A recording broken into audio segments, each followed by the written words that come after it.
Hi, I'm Stephen Schwartz, Art Specialist for the Huntington Beach High School District, and we're here at the Westminster Mall in Westminster, California, to meet with Kim Kelly, the Marketing Director for the Westminster Mall, and David Falzon, Production Manager of Golden West College. The discussion today will be on creating a business partnership with education.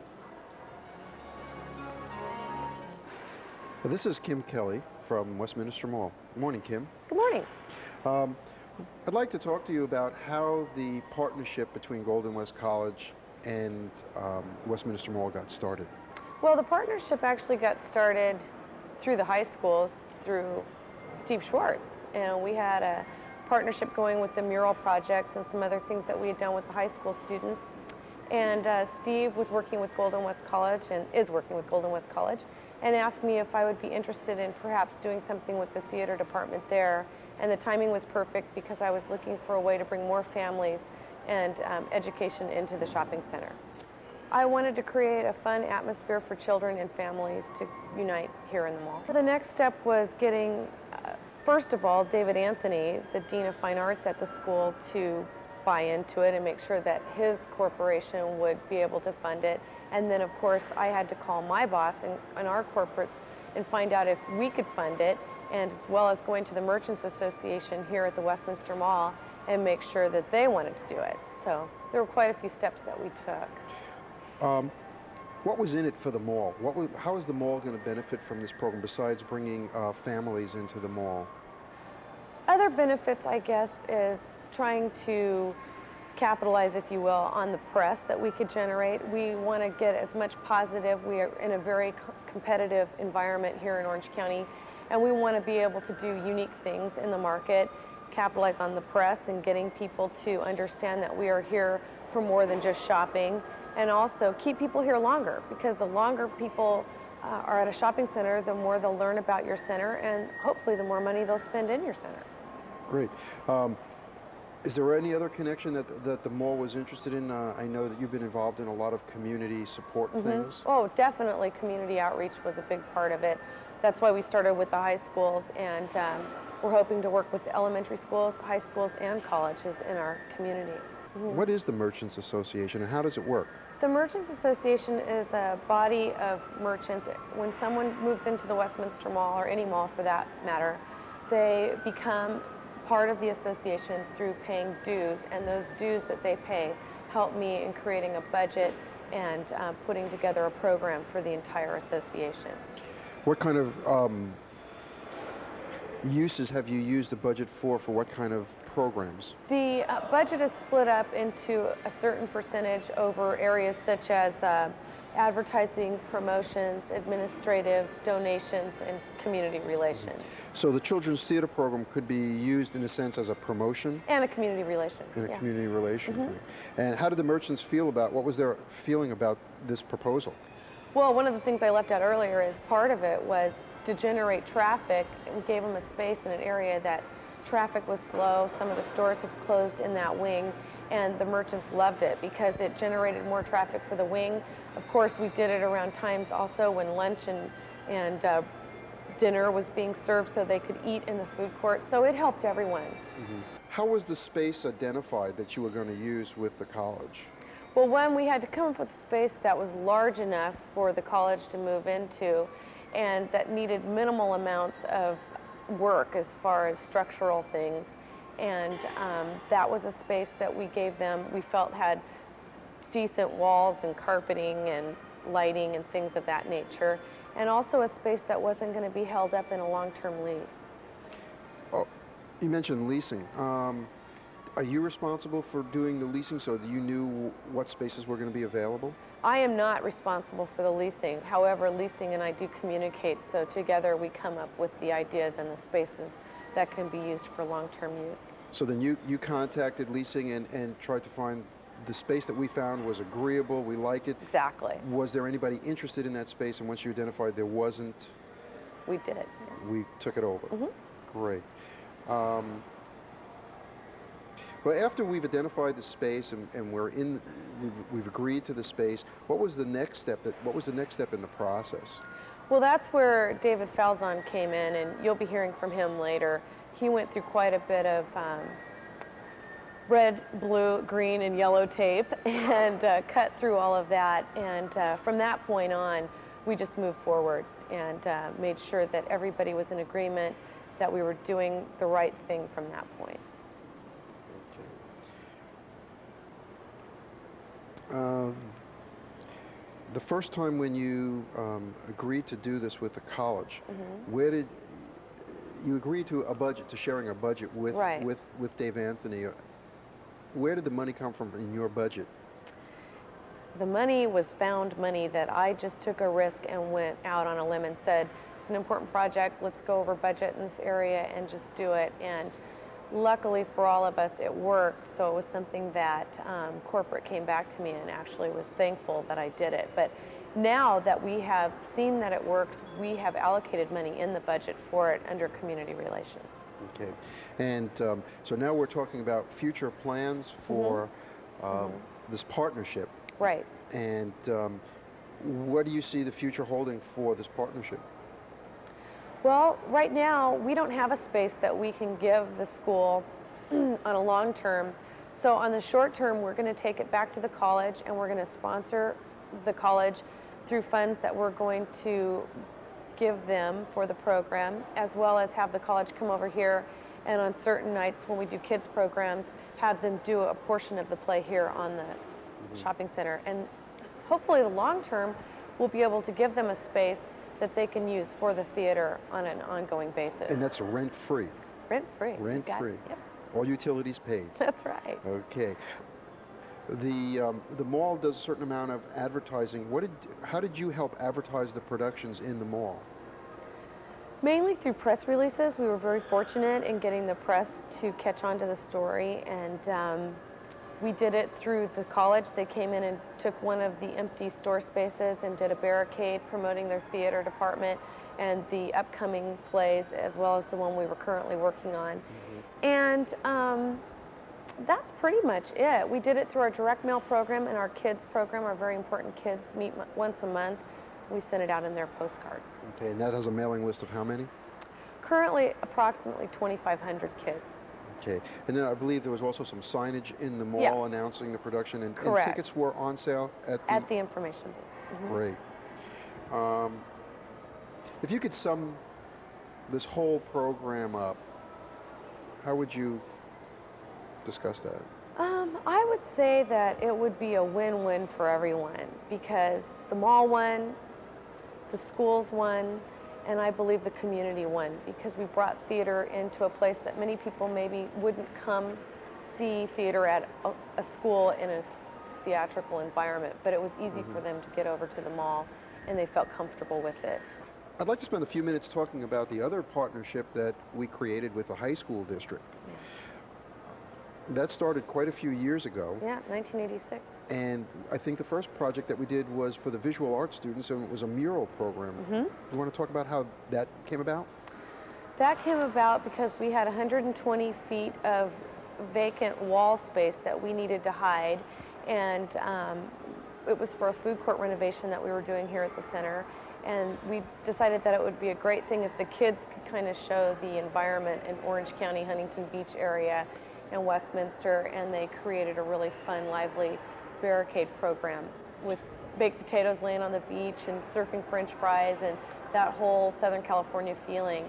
And we, in return, gave the schools Apple computers and money to support the arts departments. And that's kind of what we're doing now. We've continued that program, and we found that the schools don't need computers, they need money. So we're just giving them money for helping us with the murals. And the money goes directly to the art department for each barricade. There's a set amount of money each time. $300 per teacher that gives us students to work on the barricade. Okay. And there was also, I believe, the first year that we did this, there was a reception where the students were brought in. With the principals and the teachers and School board members. The members and the merchants, the board members on the Merchants Association to honor the students. And it was a real nice little reception with food and plaques and gift certificates for the mall that we gave the students. And on the performing arts side, there's been a lot of students from the high school who have come in and done performance work here as well. Correct, a lot of performances, and some of the students that we worked with back in 1986 are now full-time employees of ours doing artwork on the blank unleased spaces that we currently have. So it's helped him get through college. Great. And also when you have the Christmas display with Santa and The Easter. theatrical performances that we do for Santa's arrival and through the season, we go right through the high schools to find those people to work for us. Right, and they perform as They've well. been great as, too. Okay. So you have kids that are dancers dancing in the Christmas show. And working with the Santa photos and different things. Okay. And this has built a really good relationship between the high Great. school. Now, there's a new project that you're working on, Summer Splash. Right. And how is that going to benefit the high schools in the area? Well, that's a department we haven't worked with before, and we're hoping that it's successful. We think it will be, and that's through their sports department. And we're going to take the parking lot, and for 2 days, we're going to turn it into a volleyball and fun area with activities such as rollerblading, BMX bike demos, volleyball, and tying the stores into it, our sports stores and different surfwear stores, and hoping that through benefiting the sports departments that they can buy new uniforms and equipment and things that they need. We'll raise money for their booster clubs as well as generating $300 per classroom that participate. Right, and it won't just be exclusively for the sports boosters, it'll also be for performing arts boosters as well. Yeah, whatever boosters want to be involved, right. And it'll be a fundraiser for them, selling merchandise Right. or food and stuff But we're like that. trying to go beyond just the arts department now. We're trying, all of the schools' departments have been cut, so we're trying to help as many of them as we possibly can. Great. This is David Falzon, Golden West College Production Theater Manager. David, how were you brought into this project? Well, I'm in charge of a lot of the scheduling and calendar work at the college.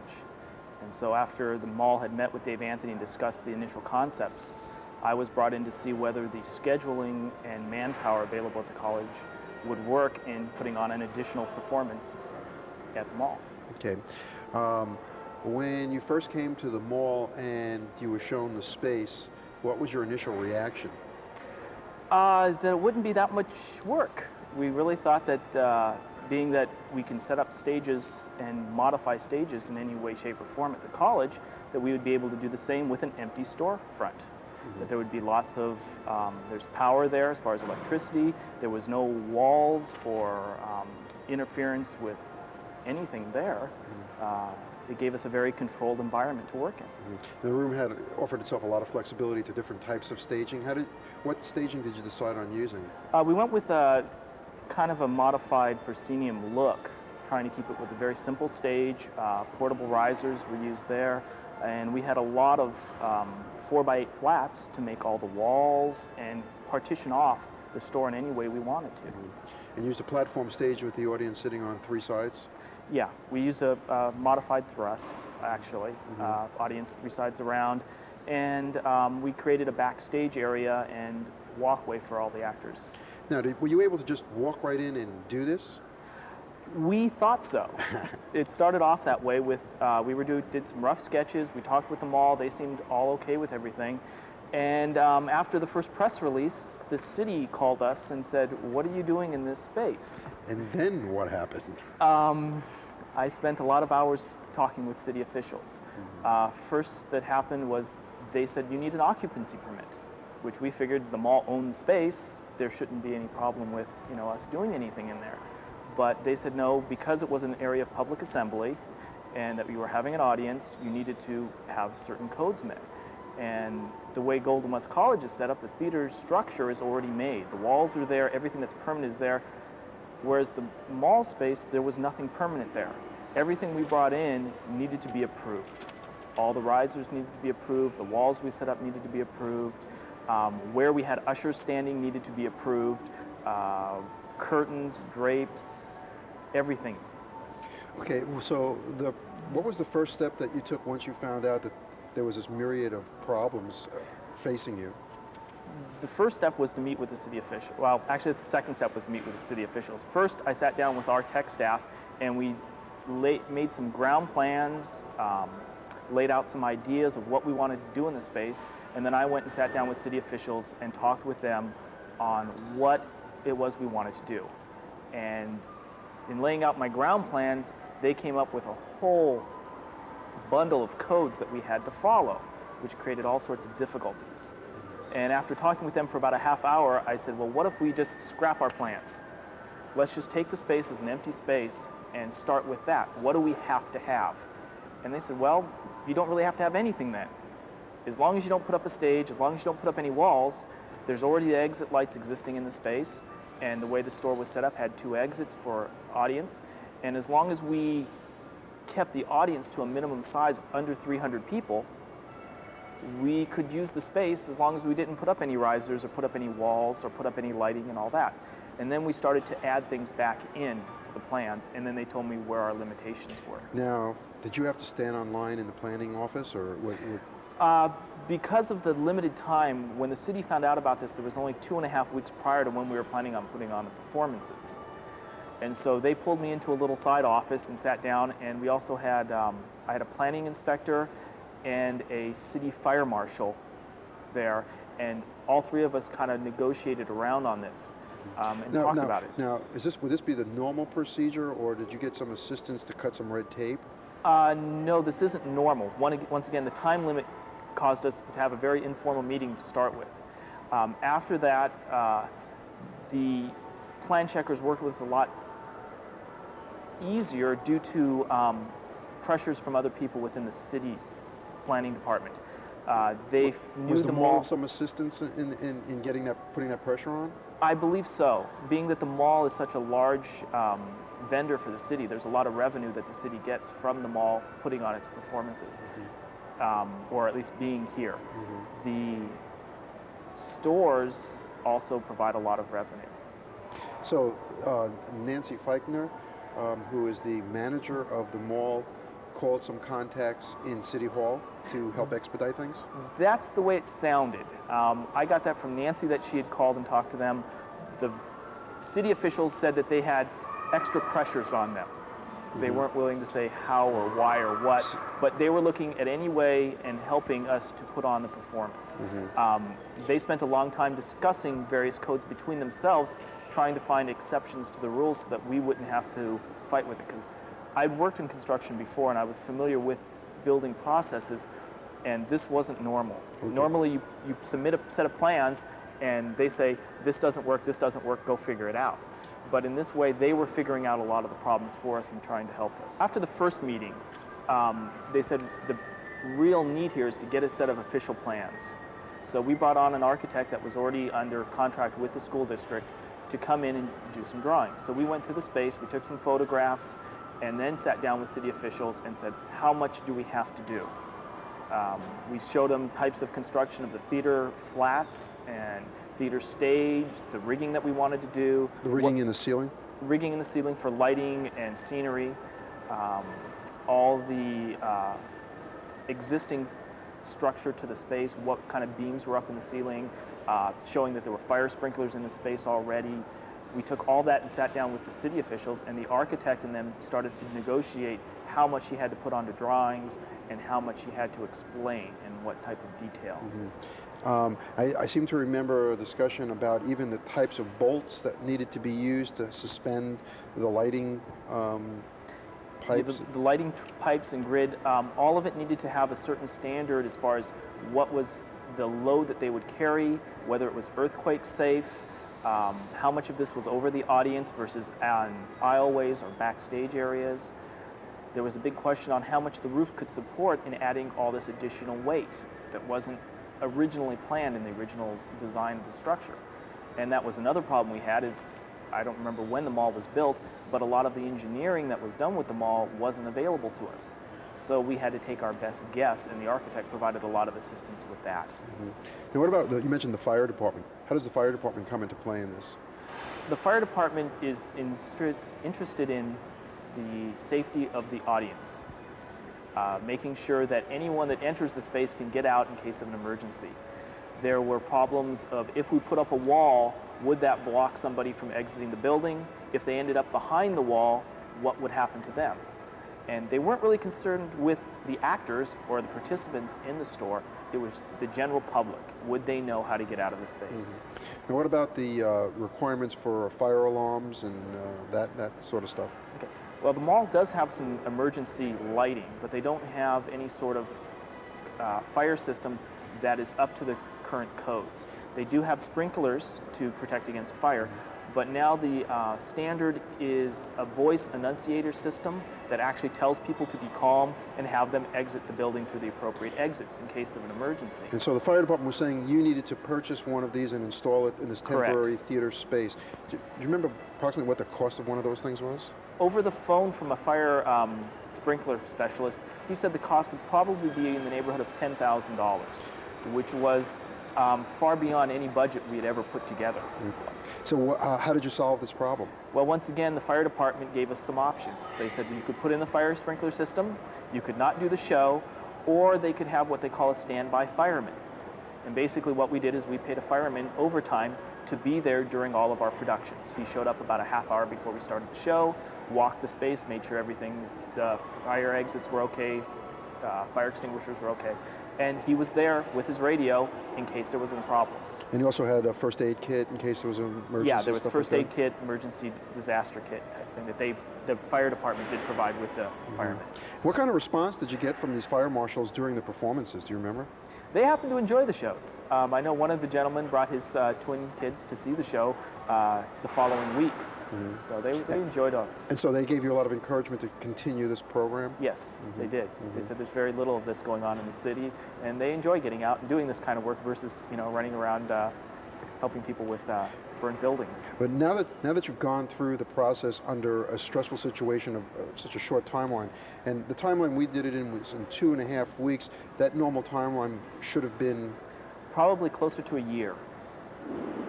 Between doing the initial plans and meeting with the architects and deciding what you want and getting with the city, having them do a formal plan check on it takes a month or so, and then they come back with corrections. And so there's a lot of manipulation in there. And then you got to set an opening date. Well, when do you really want to start rehearsal? Well, it's 10, 12 weeks before you do your opening of the show. Well, is the space going to be ready in that time?